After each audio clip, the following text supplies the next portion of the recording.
ఈవీలకు పచ్చని భవిష్యత్తు. రాష్ట్రంలో 1,00,000 దాటిన అమ్మకాలు.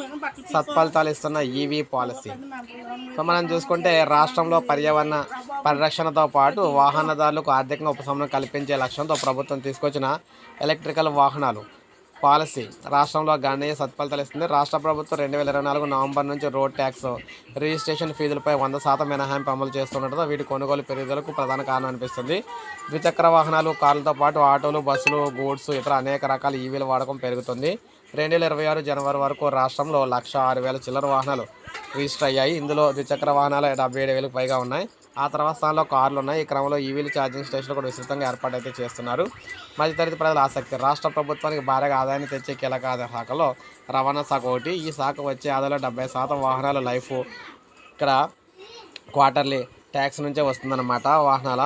అయినప్పటికీ కాలుష్య సమస్య నియంత్రణకు ఈవీ పాలసీ తెచ్చి ట్యాక్సులు, ఫీజులు మినహాయింపుకు సంబంధించి ఇస్తుందన్నమాట. తద్వారా ఇప్పటికే సుమారు 860 కోట్ల ఆదాయాన్ని వదులుకుంది.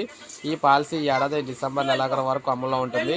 ఈవీలో ఖరీదైనవే కాకుండా తక్కువ ధరవే కూడా వస్తున్నాయి. దీంతో మధ్యతరగతి ప్రజలు సైతం భారీగానే కొనుగోలు చేస్తున్నారు. పైగా పెట్రోల్, డీజిల్ ధరలు పెరుగుతూ ఉండటం, ఇరాన్ యుద్ధం పరిస్థితిని దృష్టిలో ఉంచుకొని ఈవీల వైపు ఆసక్తి పెంచుతున్నారు. పలు ఈవీ కంపెనీలు రాష్ట్ర ప్రభుత్వ ఉద్యోగులకు 10-20% రాయితీని తాజాగా ప్రకటించనున్నాయి.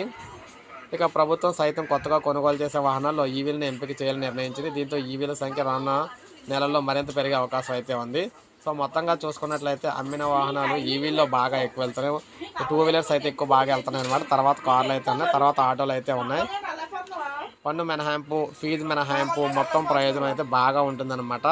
సో ఏది ఏమైనా ఇప్పుడు ప్రజెంట్ కేంద్ర ప్రభుత్వం ఈవీ పాలసీని అయితే ఇంకా పెంచిందనమాట.